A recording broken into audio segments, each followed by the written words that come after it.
Hey guys, this is number 4 and my pick is from Brain, and I really like this website because it goes from all the way from pre-K to 8th grade.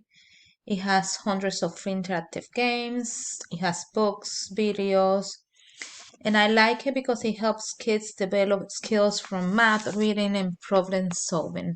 And I was checking out this website for my students, and I really like it. It's very easy to use.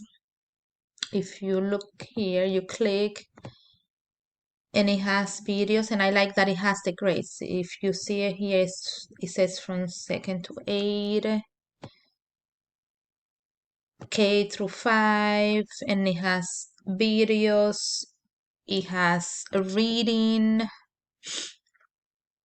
it has the playground. Let me see the playground. Let's check the playground. It has the playground. So it has like a bunch of pig pile. Let's see, all grades.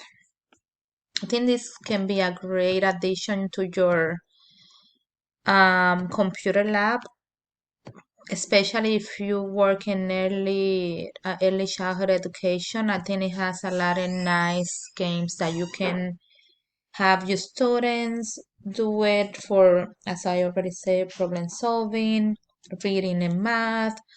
Also in their free time, instead of be watching YouTube videos, you can go ahead and just open this website for your students, and they are going to be having fun, and at the same time they're going to be learning and improving their skills.